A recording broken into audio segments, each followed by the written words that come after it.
fuego con dirección. Primera de Corintios 9:16 dice lo siguiente. Pablo, el contexto estaba en un pueblo, el pueblo de Corintios, y dice lo siguiente: pues si anuncio el evangelio, no tengo por qué darme gloria, porque me es impuesta esa necesidad. Y dice esta frase, exaltando, dice: y ay de mí si yo no predicara el evangelio. Todos hemos visto alguna vez a una persona apasionada por algo, todos. En algún momento hemos visto a alguien apasionado, ya sea por la música, por tocar un instrumento, por pintar el arte, por el trabajo que hace. Por ejemplo, muchas veces yo he visto a Jorge apasionado con la carrera en la que él hace, lo que es maestría. Le veo pasión en lo que él hace, no simplemente porque le tocó elegir esa carrera, sino más bien porque hay un deseo de él de querer enseñar. Y cuando una persona está apasionada, eso no se puede ocultar, porque eso arde, mueve, motiva, impulsa a alguien a perfeccionarse, a mejorar, a buscar cómo hacerlo de la manera más correcta. Y cada vez que nosotros nos damos cuenta de este sentido, pues entendemos que la pasión o cuando uno encuentra algo que lo apasione, uno se entrega por completo a aquello y con convicciones claras, aún a pesar a veces de que el dolor a veces nos quiera frenar o las circunstancias nos quieran frenar. Hay un personaje déjenme explicar un poco acerca del tema también para que puedan comprender por qué le llamaba fuego con dirección y fuego sin dirección. No es lo mismo un incendio o el calor que genera un incendio, la energía que genera un incendio, a la energía que genera un cohete con un fuego direccionado a aquello. Porque cuando un fuego no tiene dirección, la presión del fuego es alta, pero en cuanto al calor que puede generar, hay puntos donde genera menos calor y otros donde genera más calor. También cuando el fuego es descontrolado o no tiene una dirección, no se lo puede controlar, no tiene eficiencia eso. No hay manera de poderlo direccionar a algo. No tiene una utilidad práctica, porque un fuego que sin control no tiene algo esencial con qué hacer aquello. En realidad está encendido, pero no está haciendo nada útil ni nada práctico. Y el ejemplo de eso son las fogatas abiertas cuando se incendian o los incendios forestales, que tú puedes darte cuenta que en eso no hay, aunque es un fuego y es una energía fuerte la que se genera en los incendios forestales, no se puede aprovechar esa energía y tampoco tiene sentido, sino más bien es destructiva en vez de dar dirección a aquello. Pero cuando un fuego es direccionado, la presión térmica se concentra en un punto generando un calor necesario para hacer que eso produzca energía. Significa que se la puede aprovechar, es más controlable o tiene una precisión para poder controlar, y con eso puedes darle una utilidad eficiente a aquello. Y eso lo hemos visto en los cohetes. Ese cohete, para poderlo hacer salir de la atmósfera, necesita una potencia de fuego que lo ayude a salir. Pero esa potencia de fuego no es descontrolada, tiene una dirección para empujar hacia arriba el cohete. Eso ayuda a que se pueda lanzar aquellos. Lo mismo pasa con los motores. Los que no sepan cómo funciona un poquito el motor de los carros, yo tampoco sé mucho, ¿no? Pero un poquito veo ahí. Es una llama la que hace que el carro se impulse.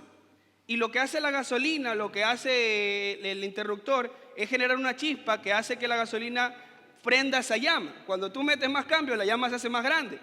Pero el carro tiene la capacidad de poder controlar esa llama para que dé la velocidad adecuada a lo que quiera hacer. Entonces, por eso es importante entender, trayéndolo al contexto espiritual, que muchos de nosotros a veces tenemos pasión en muchas cosas.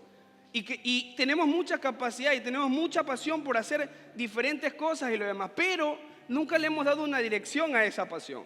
Por lo cual, aunque tienes un fuego que te dice hay algo que hacer, necesito hacer algo, porque a veces nos levantamos en las mañanas con esa incógnita de que hay algo que debo hacer, hay algo más que debo hacer. Ese es un fuego que arde dentro tuyo, pero un fuego descontrolado, que no tiene una dirección hacia dónde dirigir toda esa potencia, toda esa energía que tiene. Por lo cual, a veces ese fuego termina destruyendo nuestra casa, nuestro matrimonio. Porque tú tienes mucha pasión en tu corazón, pero como no estás direccionando esa pasión a algo útil, tú destruyes todo lo que hay alrededor tuyo. te afanas, te comienzas a estresar todo aquello porque el fuego está que quema lo demás. Pero cuando un fuego tiene una dirección en el matrimonio, en el trabajo, en la casa, ese fuego te ayuda a mantenerte encendido, te da dirección hacia donde quieres ir y tiene una utilidad. Ahora, por lo cual es importante para aquello, para la pasión que nosotros tenemos en nuestro corazón, porque cuando tú conoces a Jesús, tú comienzas a orar, tú comienzas a buscarlo a Él, tu corazón se comienza a apasionar. En el ser humano siempre hay las ganas de querer salir hacia adelante, de querer triunfar, de querer conseguir muchas cosas. Eso es una pasión, es un fuego que nace de nosotros. Pero el problema es cuando el propósito o lo que anhelamos o lo que Dios anhela con nosotros no está claro en nosotros y por lo cual no le damos una dirección. Hay un personaje que se llama Eric Liddell. Él fue un atleta olímpico, el cual también era misionero cristiano. Él era entrenador, era especialista en los 100 metros, en la carrera de los 100 metros. Era su especialidad, era para lo que él se había preparado toda la vida.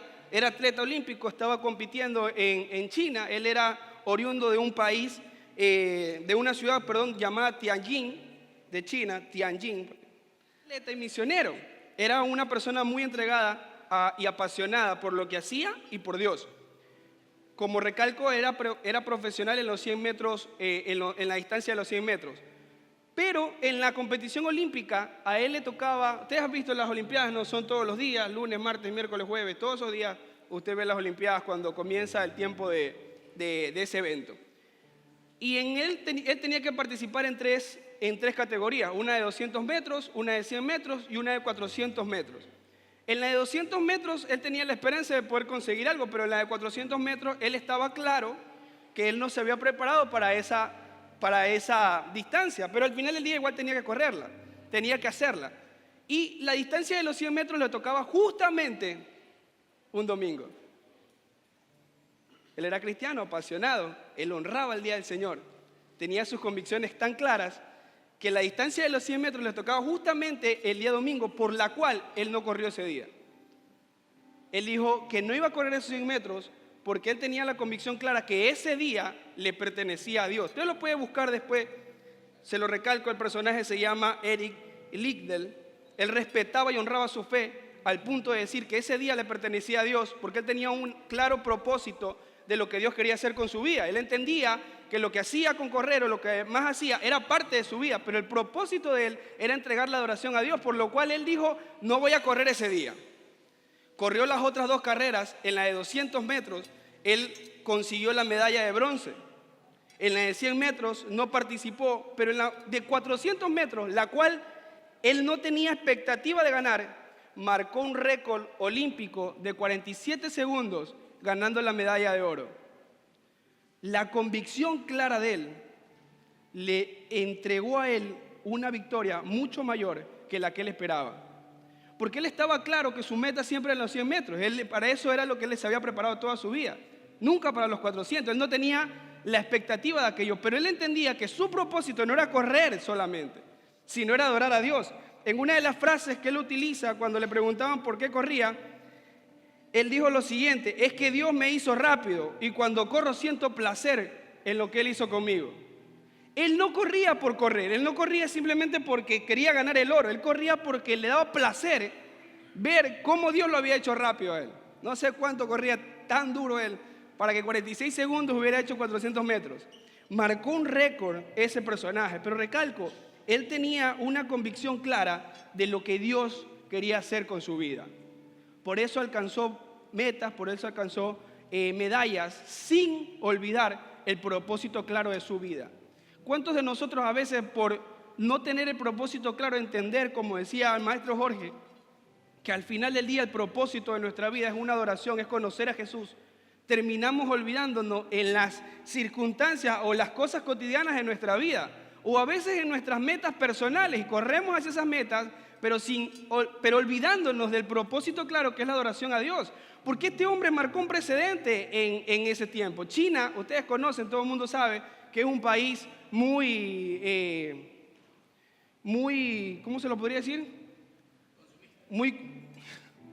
No, es muy contrario hacia la religión cristiana, es muy ateísta, se podría decir, hacia aquellos, agnósticos, aquellos, un país que no creen aquello. Pero este personaje marcó una esencia ahí de lo que es convicción y de lo que es fe. Porque cualquiera hubiera dicho de nosotros, es una sola vez, es un solo domingo. ¿Quién de nosotros, si en tu carrera profesional te dicen que ese día vas a ganar una medalla de oro, vas a ganar el premio que necesitas en tu trabajo, quién de nosotros no diría, es un domingo? El otro domingo voy, no hay problema. Entre semana adoro a Dios, mañana me postro a orar y ya está. Dios entiende y es más, voy a darle gloria a Dios en ese lugar. Porque muchos de nosotros buscamos la justificación a veces para no hacer lo que realmente o las convicciones que nosotros tenemos de lo que deberíamos hacer. Porque esto es claro, él tenía una convicción de que Dios existía para él, de que Dios era real, de que Él estaba ahí. Porque cuando tú tienes esa convicción clara, ahí tú no te vas por las otras cosas que son sustanciales o que al final del día podrías volverlo a intentar otro día. Porque tú sabes que ese día le pertenece a Dios. Si ustedes, ahí una vez decía mi esposa, si nosotros pudiéramos ver a Dios de manera física, yo creo que ninguno de nosotros faltaría un domingo. Pero como no lo ves de manera física, cuando pasa un domingo tú dices, no, ya no puedo. ¿Sabes por qué te digo que no faltarías? Porque si tú tienes una convicción clara de que tu Dios puede hacer todo, que no hay nada imposible para Él, que Él te puede sanar, que Él es el dueño del oro y la plata, que Él es el que te prospera, que Él es el que te da la vida, ¿cuál sería la justificación tuya para no estar presente ese día delante de Dios? ¿Qué justificación tú le podrías dar a Él? Podría sonar un poco insensible yo. En esa fe osada podría decir yo, tampoco es que lo desafío a aquello, porque la Biblia dice esto, el que tenga su fe, téngala para consigo mismo.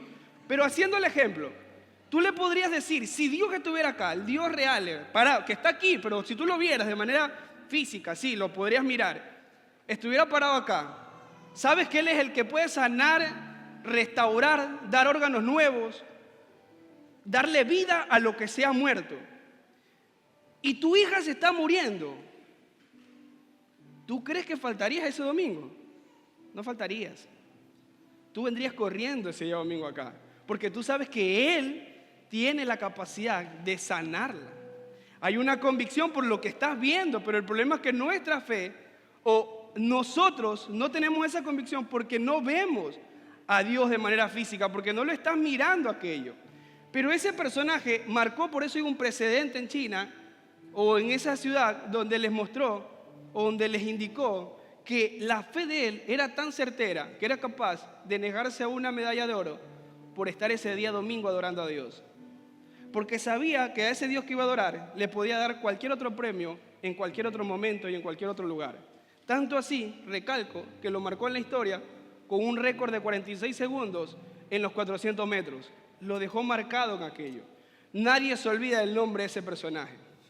Quizás si hubiera corrido los 100 metros hubiera sido uno más, hubiera ganado la medalla de oro y hubiera sido alguien más que ganó y que pasó a la historia siendo alguien que ganó una medalla de oro. Pero este personaje quedó marcado.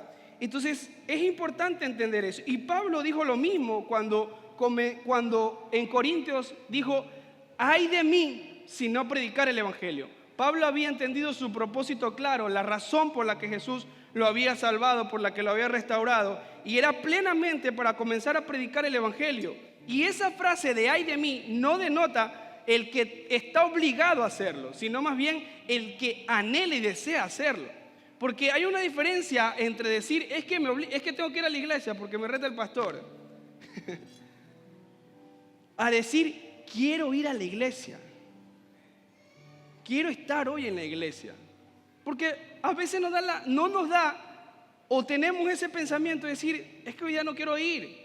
Pero una cosa es no querer ir y aún así ir porque sabes que tienes el deseo de querer ir. Y otra cosa es que no quieras ir y vayas porque tienes miedo al hombre que te está llamando o al amigo que te llama y lo demás. Hay una diferencia entre aquello. Porque es verdad, a veces va a haber momentos en los que no vas a tener ganas, pero nadie te va a obligar. Tu deseo, tu corazón te va a levantar y va a decir, ve y hazlo, ve y levántate a hacer tal cosa. Y porque nadie más te va a obligar. Porque cuando alguien te tiene que obligar a hacer aquello, entonces ya no hay convicción en eso, sino más bien hay responsabilidad, una obligación que tiene, pero no una convicción de que tú quieres hacerlo. No, Pablo no lo hacía por obligación, sino porque el fuego del propósito de Dios ardía en sus huesos. Era una carga impuesta que él mismo se la había puesto por causa del propósito al cual él quería alcanzar. Y quiero entrar en el mensaje mucho más ahora desarrollando los puntos. Esta es la introducción nomás. Pero para poder aclarar también aquello, o entrando en el contexto, porque en estos personajes de la Biblia vemos un Pablo, vemos un personaje que lo hablé acerca ahora poco, ¿no? El chinito, el tío de Jamie. Pero también había otro personaje, el cual es el que quiero basarme hoy y entrar un poco más, utilizando los dos, que fue Nehemías. Porque Nehemías encontró un propósito. Él vivía o existía, pero no tenía vida. Nehemías no era un profeta, no era un sacerdote, no era ni rey. Era simplemente el copero o el trabajador de un palacio, que también era un puesto importante, porque ser copero para un rey no era cualquier cosa. En realidad, el copero era el que, por decirlo así, era el responsable de la vida del rey, porque era el primero en probar los alimentos para ver si no lo envenenaban al rey. En ese tiempo no había la tecnología que hoy tenemos para poder probar y mirar con la ciencia si estaba envenenado o no. Alguien tenía que dar la vida por ese rey. O sea que significa que si a él le daba la gana de traicionarlo al rey, el rey moría.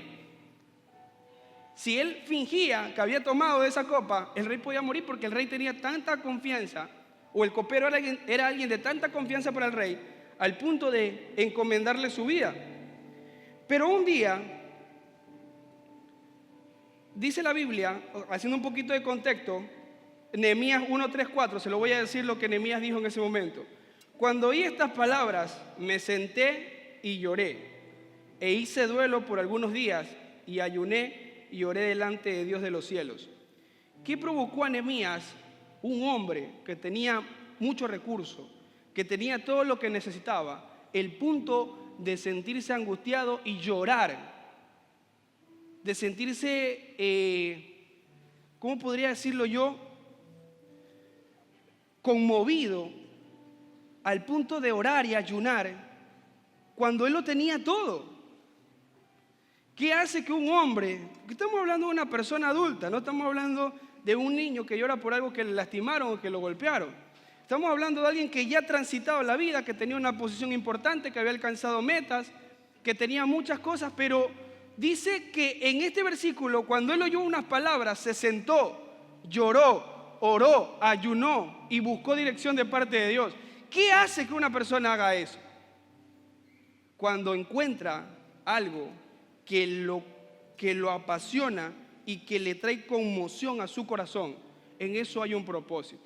Lo que Nehemías escuchó fue que los muros de Jerusalén, a pesar de que el pueblo ya llevaba 140 años de que había sido recogido de todos los lugares donde los habían llevado, del cautiverio donde habían ido, nadie había dispuesto su corazón a decir, levantemos los muros de Israel. Nadie. Todos estaban en su vida o en sus asuntos, se podría decir, pero el pueblo o la ciudad de Israel no había levantado los muros. El templo había sido reconstruido, eso sí, ya estaba hecho. O sea, para que si en algún momento lo ha leído y no lo meditó bien. El templo había sido reconstruido, pero los muros llevaban 140 años desde que el pueblo de Israel había vuelto a esa ciudad y ninguno había tenido la capacidad de decir, ¿sabes qué? Levantémonos a construir los templos. Yo creo que si por lo menos una roca por día ponían, en unos 30 años hubieran reconstruido tranquilamente eso y ya tenían los muros elevados. Ni siquiera tenían que dedicarse todo el día, por ahí que un día pasara uno y pondría una roca, pasaba otro y ponía otra roca y así. En 140 años ellos hubieran edificado tranquilamente los muros y hubieran restaurado a aquello. Pero Nehemías le llega esta información y lo congoja en su corazón al punto de hacer duelo y ponerse triste por causa de que nadie había mirado la importancia de restaurar los muros en esa ciudad. Nadie le había prestado la atención de restaurar aquello que se había quebrado, aquello que se había roto, aquello que se había destruido. Cuando una persona encuentra un propósito en su vida, deja de existir y comienza a vivir. Porque hasta ese punto Nehemías existía, pero no tenía vida. Porque cuando alguien tiene vida, ¿tú has visto cuando el niño nace? ¿Qué hace cuando el niño nace? Aparte de la nalgada que le dan. ¿Qué es lo primero que hace el niño? Llora. Porque el llanto hace denotar que esa persona está viva.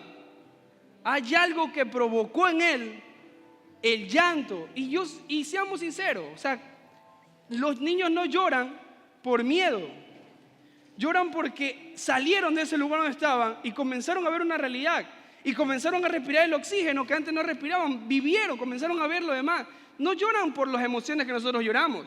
No lloran porque se sienten tristes o depresivos. Por eso no lloran. No es el llanto. No, ese no es el llanto del niño cuando recién nace. Él todavía ni entiende lo que es depresión, ni lo que es todas esas cosas de ansiedad y lo demás.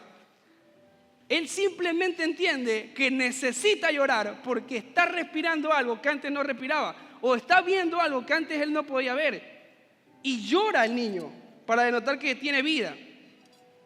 Cuando a ti hay algo que provoque en ti lágrimas, que provoque en ti el deseo de querer, de admirarte por aquello, al punto de traer una congoja en tu alma, eso es que, o en aquello tú has encontrado un propósito. Por eso muchos de nosotros no lo encontramos, porque estamos existiendo, haciendo lo que debemos hacer o las responsabilidades que de alguna u otra manera tenemos, que no está mal, porque Nehemías no olvidó sus responsabilidades, pero hubo algo que lo apasionó y dijo, me es necesario hacer esto, no puedo vivir cómodo en este lugar, necesito hacer lo que mi corazón me lleva a sentirme conmovido por aquello, y lo desafía aquello. Hubo un personaje en Estados Unidos, no me acuerdo el nombre exactamente, pero la historia me la recuerdo muy bien. Usted lo puede buscar después, es uno de los fundadores de una de las fundaciones más grandes en las cuales ayudan a personas que han sido abusadas o de trata de blanca. La historia dice que él un día estaba sentado en la mesa tomándose un café cuando de pronto coge un periódico, y en el periódico lee acerca de la trata de blanca, y entre esos ve una mujer que había sido llevada cautiva y todo el maltrato que le habían dado. Y él pensó en su corazón en ese momento, no era cristiano todavía, simplemente era alguien que estaba sentado en el café en ese momento, pero cuando leyó eso se sintió tan conmovido que dijo, necesito hacer algo por estas mujeres, necesito hacer algo por estas personas. Y comenzó a moverse, conectó amigos, era alguien que también tenía posición, pero comenzó a conectar amigos y lo demás, y crearon una fundación en la cual ayudan a más de 140,000 mujeres, han ayudado hasta el momento en tratas de blancas, las restauraron, las rescataron, les dieron propósitos, les dieron trabajo, las volvieron a incentivar a que comenzara. Él pudo haberse quedado con su taza de café como cualquier otro, porque muchos han de haber hecho lo mismo. Se tomaron ese mismo día en la mañana el café, cogieron el mismo periódico, lo leyeron, pero otros simplemente ignoraron eso y dejaron que pasara, ignoraron lo que estaba pasando y siguieron con su taza de café, con su vida, existiendo como la mayoría de nosotros a veces hacemos. Pero en ese momento él dijo, no, algo lo conmovió al punto que dijo, necesito hacer algo por aquello. Nehemías estaba en esa misma posición. Nehemías tenía un buen empleo, tenía algo que llenaba su vida, tenía riquezas, pero su alma necesitaba o clamaba por hacer algo que le diera vida a él. El alma sin una dirección no tiene sentido, es vacía. El corazón sin una causa no es bueno, es malo el corazón cuando no tiene una causa por la cual lucha, por la cual hace. En realidad se vuelve alguien malo, alguien que sin dirección y cualquier viento lo lleva a cualquier lugar y por lo cual no tiene algo firme. Pero cuando un corazón tiene una causa, se mete por esa causa, se apasiona por esa causa, pelea por esa causa, al punto de entregarse a sí mismo sin importar si está perdiendo o entre comillas parecer que está perdiendo, porque como les explicaba en el mensaje anterior, aunque parezca que pierdas, en realidad estás ganando por la eternidad. Pero un corazón con una causa, aunque los demás vean, porque esto pasa con una persona que tiene un propósito y un corazón apasionado, los demás alrededor ven y dicen, oye, está perdiendo él. Porque todos los que vieron, por ejemplo, a Henry Ford poner las empresas, todos los demás dijeron, está perdiendo. Pero Henry Ford no pensó eso. Él pensó, estoy ganando experiencia, estoy avanzando, porque tenía un propósito. Tenía un corazón apasionado por aquello. Porque el que tiene eso no se da cuenta, o en realidad se da cuenta de la realidad que no está perdiendo, sino que está sembrando para la eternidad y está produciendo a aquello que quiere alcanzar. Los demás, las otras voces te dirán, está perdiendo. ¿Por qué? Porque ellos no entienden el propósito que tú tienes. Pero cuando tú tienes claro aquello, tú no te dejas, no te acomodas a aquello. 140 años pasaron para que, habían pasado y esas murallas nunca habían sido restauradas.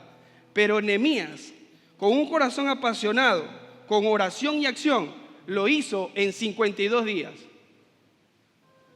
Nehemías es el ejemplo claro de que cuando hay oración y acción por un propósito, se puede hacer de la manera rápida y excelente. Porque a veces nosotros vemos personas que no lo han hecho y tú dices, pero ¿por qué demoró mucho? Aquí viene la parte, si una iglesia tiene acción y tiene oración, se puede hacer a aquello que parecía que se duraría 20 a 30 años.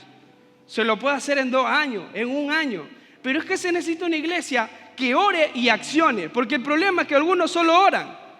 Y órale a Dios y dice, Señor, danos el carro, danos la gente, ayúdanos a crecer, ayuda a que mi matrimonio se restaure, y pasas orando y orando y orando, pero nunca accionas.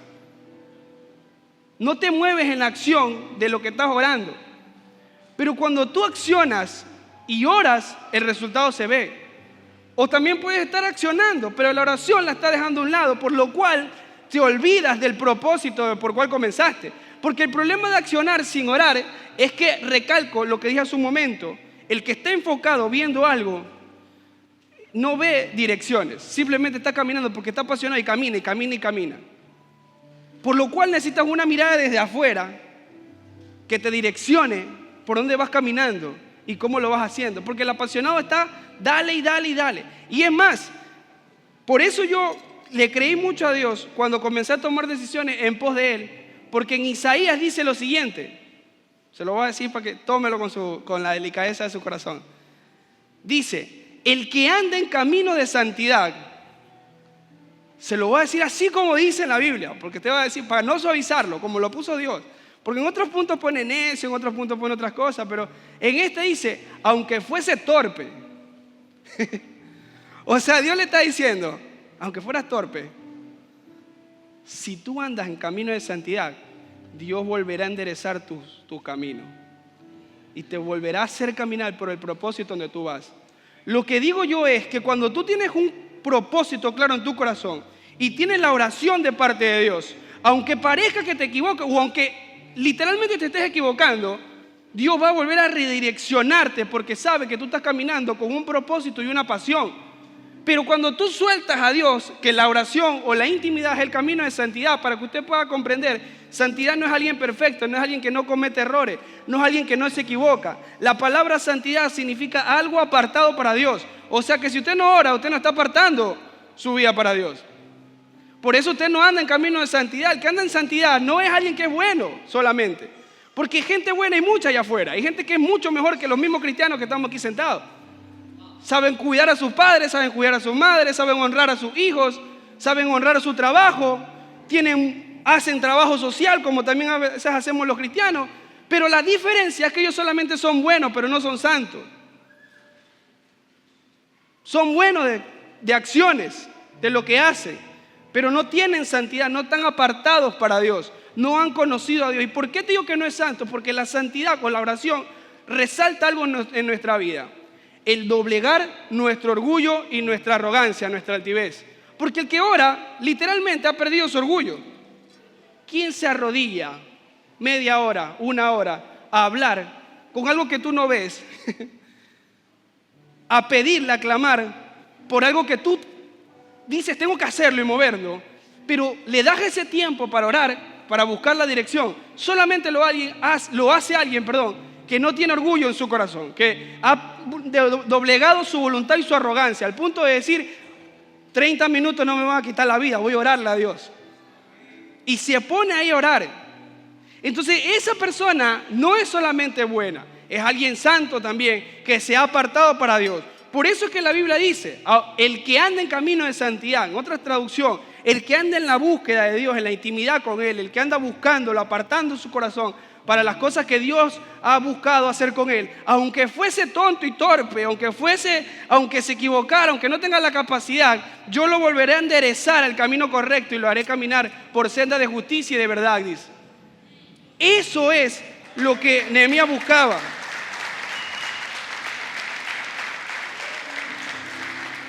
Ahora, entre toda la reconstrucción del templo, Nehemías oró 11 veces.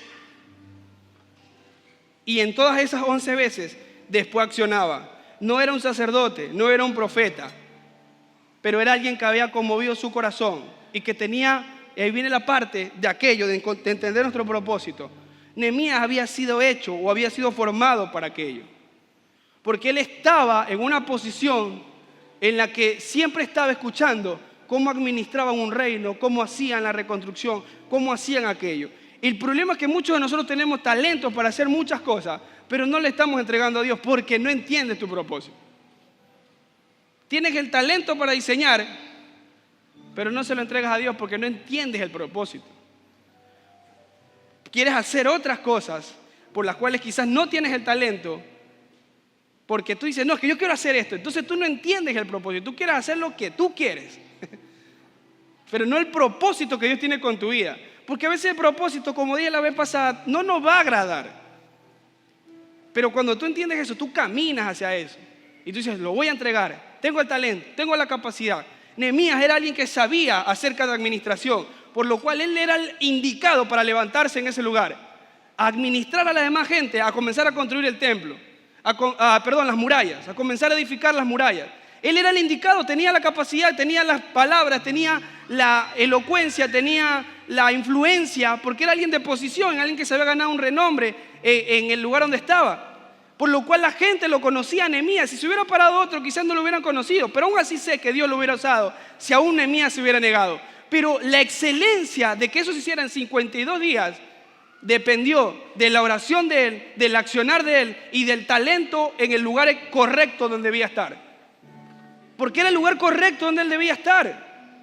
Tenemos mucho talento a veces nosotros, pero no lo estamos poniendo en el lugar correcto donde debe estar. Eres buena para liderar, pero quieres ser un discípulo. Toda la vida quieres estar atrás, que te digan qué hacer y lo demás, cuando tú tienes la capacidad de pararte adelante y comenzar a guiar a la gente. No, que lo haga alguien más. Tienes el talento para aquello, pero te quedas atrás. Eres bueno, como dije hace un momento, para editar, para hacer publicidad, en aquello. Tienes la creatividad, pero prefieres estar atrás. No, yo nomás vengo el domingo. Está chino que se la. Yo quiero estar acá atrás con los servidores nomás. Cuando tienes un lugar donde deberías estar, pero como tienes pereza, como no comprendes el propósito, prefieres que se alargue el alcanzar esas metas para la iglesia, en vez de tú ponerte y decir, yo sé cómo hacerlo, lo podemos hacer en menos tiempo porque tengo la capacidad, Dios me ha dado la gracia y tengo la estrategia para poderlo hacer. Esa es la diferencia en que fue Nehemías el indicado para hacer ese propósito por el cual él tuvo compasión, porque él dijo, yo sé hacer esto y nadie lo ha hecho. Entonces se levantó, comenzó a buscar a aquello que necesitaba hacer. Porque cuando algo está en tu corazón y te comienza a hincar ese propósito de parte de Dios y encuentras ese propósito, eso enciende tu corazón al punto de que hay algo que quema. Jeremías lo dijo así: había en mi corazón un fuego que ardía metido en mis huesos. Traté yo de sufrirlo, pero no pude. Pablo lo dijo: ay de mí si no predico el evangelio. Y Nehemías utilizó también esta frase cuando lo llamaron a él para una reunión que no tenía nada que ver con aquello, pero le dijeron, porque él era una posición. Él quizás por fama fuera lo primero que hubiera hecho, pero cuando lo mandaron a llamar, Nehemías 6:3 dijo lo siguiente: estoy ocupado en una gran obra y no puedo ir. Él tenía claro su propósito, al punto que lo quisieron de llevárselo con palabras, engañando. Le dijeron, ven, mira, vamos a hacer esto, déjase un ratito, y vamos, pero ayúdame con esto y después. No, él dijo, yo estoy ocupado en una gran obra, no puedo ir. Tenía claro su propósito. Es que cuando algo está en tu corazón, o al ver a Pablo también en el escenario, Pablo no predicaba por un programa, por una obligación, o porque necesitaba hacerlo. No, él lo predicaba porque se le había impuesto la necesidad de hacerlo. En Corintios 9:19 dice lo siguiente, y ahí tú ves el enfoque claro de por qué Pablo predicaba y por qué Pablo se impuso esa necesidad de hacerlo. Dice, 1 Corintios 9:19, aunque no soy esclavo de nadie, me he hecho esclavo de todos, a fin de ganar para Cristo el mayor número posible de personas. Tenía un propósito Pablo. Por eso que tú ves a un Pablo, y a veces nosotros decimos, quiero ser como Pablo, apasionado en aquello. Sí, pero es que Pablo lo que lo apasionó fue que tenía un propósito claro a dónde quería llegar. Por eso, aunque lo vituperaban, le gritaban, lo insultaron, lo mataron, porque hubo un escenario donde lo matan literalmente, pero Dios lo vuelve a resucitar. O yo no sé si que Pablo allá arriba en el cielo peleando con Jesús le dijo, no, mándame de nuevo porque me faltan estos todavía, espera. Sé que para algunos dirían, suena herejía, porque hay gente que dice, pero es que cuando tú ya, Dios te llama, tienes que irte para aquello. Pero cuando hay un propósito que arde en tu corazón y que es correcto, Dios te revive de nuevo. Aunque parezca que hayas muerto. Y hablemos no de manera física, hablemos de manera espiritual. Muchos que algunos de su ministerio dijeron, no, ya mi ministerio murió, ya no puedo hacer más, está difícil esto, ya pasó mi temporada en la que yo podía haber hecho tal cosa, ya no puedo con aquello, ya pasó el tiempo, antes yo oraba bastante, antes yo ayunaba, antes yo iba y predicaba a los grupos de amistad y lo demás. Dios te puede revivir, pero si tienes claro el propósito. Dios puede volverte a levantar y volverte a usar en esa oración, en esa intimidad, en esa búsqueda, en ese grupo de amistad. Pero cuando tienes claro el propósito, porque si no tienes claro el propósito, ¿para qué te va a revivir Dios? ¿Para qué quieres que te vuelva a parar en un altar? ¿Para qué quieres que te vuelva a parar en un grupo de amistad si todavía no tienes claro el propósito de lo que debes hacer en ese lugar? ¿Para qué quieres que te lleve otra vez a ser de los que intercede, de los que están ahí, si no sabes ni por qué intercedías? No tienes ni claro el propósito de por qué lo hacías. Pero cuando alguien tiene claro el propósito, Dios lo revive de nuevo. Porque sabe que hay una imposición en el corazón de esa persona, que no se siente tranquilo porque hay algo que tiene que hacer, porque hay algo que tiene que alcanzar. Nehemías le dijo al rey cuando estaba en ese lugar, estoy dando los dos contextos, no se pierda el hilo. Pero Nehemías así mismo tuvo la oportunidad de haberse podido negar aquello, haber dicho, ¿sabes qué? No hay problema, dejémoslo ahí, alguien más lo haga. O por último puede haber hecho una llamada y haberle dicho, pastor, hay una alma en la que quiero orar, ¿puede ir? Nehemías también puede haber llamado al sacerdote o al profeta y haberle dicho, profeta, Esdras que estaba en ese tiempo, los muros no se han construido, pónganse a hacerlo. Mire que se nos pueden meter el bando contrario, edifíquelo. La gente va a necesitar que edifiquen el muro. Nehemías no llamó a nadie. Él se propuso y dijo, lo vamos a hacerlo. Porque eso es alguien que tiene de verdad una compasión o una pasión por hacer algo. Porque el que llama, haciéndose que el que tiene compasión por alguien, no tiene compasión, tiene pena a esa persona. Y por eso no te mueve, porque la pena no te da movimiento. La pasión y la compasión sí te da movimiento. Pero la pena no, la pena te hace que alguien más lo haga y lo llamas a alguien más para que lo haga por ti. Eso es la pena. Siempre estás mirando a alguien y dices, ay, pobrecito, ojalá el gobierno hiciera algo por él. Eso es tener pena por alguien. Pero cuando tienes compasión, sí, busca la ayuda de que quizás lo pueda hacer de manera excelente, pero si nadie más lo puede hacer, comienza a hacerlo tú, a hacer lo que en tu parte es posible hacer. Porque el resto lo termina haciendo Dios. Cuando tú te propones, tú haces la primera parte y el resto Dios va añadiendo a la gente que necesita para alcanzar ese propósito. Nehemías no era el constructor, él era el organizador. Era bueno para hacer eso, sabía organizar las cosas y lo demás. Pero él no sabía de construcción, él no tenía tampoco el recurso necesario para aquello. Porque es más, le pide permiso al rey y le dice, déjame ir. En una de las oraciones, antes en la que Nehemías se acerque al rey, porque tenía miedo en su corazón, porque esto también es un desafío que él se puso, porque cuando tú encuentras un propósito, a veces los propósitos se parecen inalcanzables y parecen tan difíciles de hacer o te dan tanto miedo que te retienes a hacerlo y sabes lo que ya tienes que hacer porque Dios ya lo puso en tu corazón, pero el miedo de los resultados o de las cosas que pueden pasar en el transcurso a veces nos detiene, porque Nehemías podía perder su vida por ir a reconstruir los muros. Él era el copero. Y en la noche a la mañana que tú le digas, es como que tú seas, para que pueda entender el contexto, el gerente de una de las empresas multinacionales de este país. Y Dios te llame, o ponga en tu corazón la necesidad de ir a hacer algo por alguien más, de levantar y ir a otra ciudad como misionero, como lo hizo el chinito, el tío de Jamie. Te pone en tu corazón la necesidad de hacer eso. Tú no puedes abandonar eso, así nomás. Porque el primer pensamiento que sale en nosotros es, me voy a meter en un lío, ¿cómo se dice? Un lío legal. No puedo. Primero déjame hacer esto. Y siempre estamos así con Dios. Señor, primero déjame arreglar esto, voy a hacer esto, déjame hacer aquello y ahí yo te sirvo. Y siempre le ponemos una traba a Dios para hacer algo que ya Dios puso en nuestro corazón el deseo de quererlo hacer. Porque la vida vivir no es fácil. O comenzar a nacer, se diría, no es fácil. Cuando el niño sale, no le es fácil.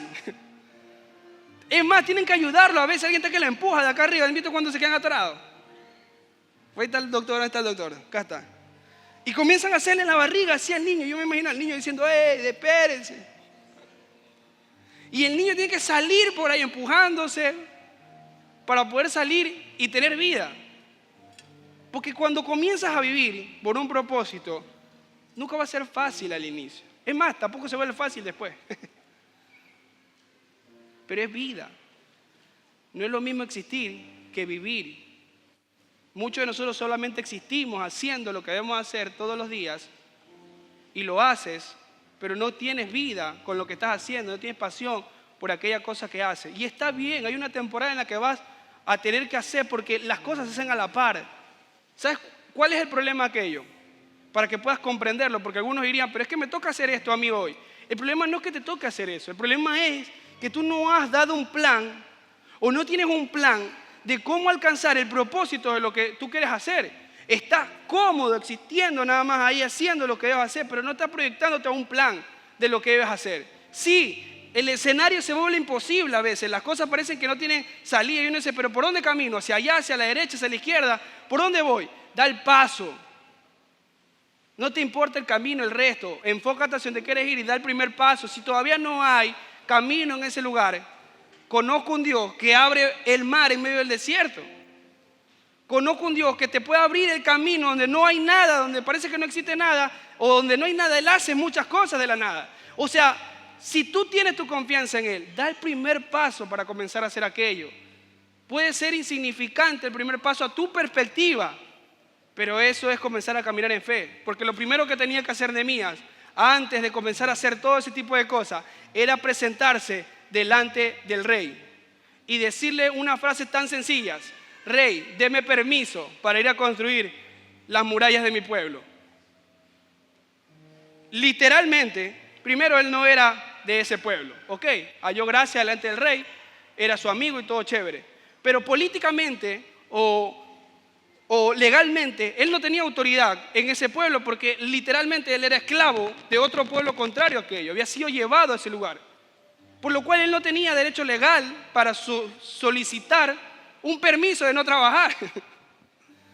O decirle a alguien, no, hoy día no puedo, ayúdeme en lo demás. No, él tenía, ¿por qué? Porque él no tenía quien lo sustentara si quedaba sin el trabajo, por decirlo así, o si quedaba sin lo que él hacía. No había nadie que lo sustentara. Él no era de una familia de ese pueblo. Estaba solo Nehemías en ese lugar. Pero él oró a Dios y le dijo, Señor, dame gracias ante el rey. Fue la oración de Dios, de Nehemías hacia Dios, antes de presentarse al rey. Señor, dame gracia delante del rey. Porque él no podía quedarse en silencio. Nehemías algo lo motivó al punto en que entendió que no podía quedarse en silencio, necesitaba hacer algo por aquello. Te pregunto, ¿cuántos de nosotros no nos hemos quedado en silencio ante la injusticia de las cosas que están pasando en nuestro matrimonio, en nuestra casa, con nuestros hijos? ¿Por qué no te levantas? ¿Por qué no le haya propósito o no te da compasión ver que el matrimonio se está destruyendo? ¿No te da compasión ver a tus hijos perdidos? ¿Cuántos de nosotros ante esta injusticia nos estamos quedando callados simplemente e ignoras y miras hacia otro lado o le echas la culpa a alguien más y le dice el gobierno que no me ayuda a mi hijo? El gobierno que no ayuda a mi matrimonio. Ah, no, es que nadie me ayuda a mí. Nadie nos da consejo a nosotros. Busca a Dios. Nehemías le dijo, o antes de presentarse, fue a orarle a Dios. Le dijo, Señor, ayúdame tú, dame la estrategia, porque él sabía que no se podía quedar callado. Algo necesitaba hacer. No podía quedarse en silencio mirando mientras las murallas estaban en el piso y nadie las levantaba. Él necesitaba comenzar a hacer algo. Pregúntate, ¿todavía sigues callado ante la injusticia de lo que está pasando en tu casa? Te quedas callado a veces. No te mueves para actuar por tu hermano, por tus hijos, por tu esposa, por tu esposo, por tu padre, lo que está pasando en ese lugar. Recalco, muchos de nosotros ignoramos a aquello. Miras hacia otro lado o te justificas diciendo, no, es que así es las cosas, así siempre pasa. Nehemías pudo haber dicho eso. No era la primera vez que los muros estaban caídos. Es más, ya lo habían levantado y los habían tirado al piso otra vez, los levantaban y otra vez los tiraban al piso. Nehemías pudo haber dicho, eso pasa siempre. Alguien en algún momento lo va a levantar. Y si lo levantamos, igual se van a volver a caer. ¿Para qué voy a dejar mi posición de copero si puede que el rey hasta le caiga mal y me huele la cabeza en ese momento? Porque le estoy diciendo que me quiero ir y dejarle abandonada la gerencia del puesto. Porque era un puesto importante, no era cualquiera. Y dejándole el puesto ahí, diciéndole, busca a alguien más. Pero no, él actuó con convicción. Actuó porque no podía estar en silencio. ¿Sabe por qué no podía estar en silencio? No tener murallas en ese tiempo, en una ciudad, era tener una deshonra para esa ciudad. Y ser ellos, porque en ese tiempo se competía mucho por los dioses que tenía cada uno. Era como tener hoy el equipo de fútbol. ¿Por qué compiten por los equipos de fútbol? No, es que los brasileños son los mejores, no, es que los argentinos... La competencia en ese tiempo era grande sobre los dioses que tenía cada pueblo. Porque cada uno le llegaba, cuando llegaba alguien a un pueblo extranjero, lo primero que preguntaba era ¿quién es su Dios? Era la primera pregunta que hacían en ese contexto, en esa temporada. Llegabas a un pueblo y tú le decías ¿quién es su Dios? Y ahí uno respondía, nosotros es Geos, el otro le decía el mío es Baal, así, todo el mundo decía cuál era su Dios. Entonces cuando llegaban a Israel, preguntaban quién era su Dios. Imagínate decir, mi Dios es el Dios creador de los cielos. Creador de los cielos, ¿y dónde están sus murallas? Porque las murallas era el resalte de una ciudad. Era la manera en la que mostrabas que esa ciudad tenía la capacidad adquisitiva, tenía el recurso, tenía lo necesario, o estaba bien resguardada. Era una ciudad próspera, era una ciudad que avanzaba. Ese era lo que identificaba las murallas. Es como hoy llegar acá y ver el malecón de una ciudad y tú dices, wow, qué bonito malecón. Y entre más bonito es el malecón, tú dices, esa ciudad tiene un malecón bien hermoso. Era lo mismo las murallas en ese tiempo. Pero nadie se había levantado a hacer aquello. Adoraban a Dios, buscaban a Dios, era el pueblo de Dios. Pero nadie había comenzado a exaltar, a darle honra al Dios al cual ellos adoraban. Por eso se enoja Nehemías. Por eso lo conmueve a él, porque yo me imagino a Nehemías en el escenario mientras estaba delante del rey, porque este personaje, tanto él como Daniel, se ganaron una posición importante delante de gobiernos, pero nunca negaron al Dios que ellos adoraron o al Dios que ellos tenían, cuál era su Dios. Por eso cuando a Daniel lo veían, le decían verdaderamente ese es el Dios real. Cuando Daniel lo salvó Dios del pozo de los leones, el Nabucodonosor se levantó en la mañana y dijo, este es el Dios real, existente, verdadero, porque cayó la boca del león y no dejó que se lo comieran a Daniel. Ahora te imaginas tú a Nehemías hablando todas las mañanas quizás de su rey o cuando el otro rey, de su Dios, y cuando el rey le preguntaba acerca de su linaje y de su pasado, porque me imagino yo que si era el copero tenía confianza, conversaba con él. Tú no le das la confianza a alguien con quien no conversa, con quien no conoce su pasado, con quien no conoce su historia. Él exaltando al Dios que tenía su pueblo, y cuando le llega la carta a Nehemías y ve que el pueblo de Israel, 140 años recogido de todo su cautiverio, y no se habían dispuesto ni siquiera a levantar aquello, le dio coraje a Nehemías, le dio compasión, le dio tristeza en aquello. Por eso que te vuelvo a preguntar, te quedas callado ante la injusticia de lo que pasa en tu casa. Entonces, ¿cómo tú dices que tienes a un Dios que restaura, que levanta, que puede traer redención sobre aquellos que se han perdido? Sí, tú me vas a decir, pero es que yo ya lo he hecho. Recalco, no es lo mismo orar sin propósito que orar con propósito. Porque el que ora con propósito acciona a aquello, pero el que ora sin propósito espera que algo pase nada más. Por eso que muchos de nosotros oramos por nuestros hijos, esperando que algo pase. pero no accionas tú para que pase algo. ¿Cómo accionas tú? Porque tú me vas a decir, sí, yo lo reto, yo hago esto, lo de aquí, lo de allá. No, hazlo tú primero. Enséñale a hacerlo, enséñale a caminar, vuelva a hacerlo del inicio. Sí, tiene 29 años, pero si en los 5 años, a la edad de los 5 años no le enseñaste cómo ser correcto, enséñaselo ahora a los 29. Palántate con él y dile, así se hacen las cosas, así como hago yo. Y analízate para que veas qué estás haciendo mal y comenzar a corregir aquello que estás haciendo mal. Porque Nehemías, recalco, hubiera sido un hipócrita si hubiera llamado o hubiera enviado una carta, así como se le enviaron, devolviéndosela, diciéndole, oigan, pónganse pilas, restauren los muros, ¿cómo van a hacer eso? Y en todo eso pudiera haber mandado un mensaje tan apasionado ahí poniendo, pero es que las murallas son importantes por aquello, yo estoy exaltando, todo lo demás hubiera puesto él. Pero hubiera sido un hipócrita si él no hubiera hecho la primera acción. Nehemías no envió ni una carta, él tuvo que ir de manera presente y dijo, fue a pedir permiso, fue y se paró ahí, le dijo a los demás, levantó al pueblo y le dijo, bueno, vamos a hacerlo. Y fue tanto el impacto de él, porque cuando una persona hace algo con propósito, por eso quiero que entienda aquello. Porque el propósito de nuestra vida, recalco, es adorar a Dios. Pero en las cosas que nosotros hacemos, o lo que nos va a llevar a ese propósito, siempre va a traer sobre ti una conmoción, una emoción acerca de aquello.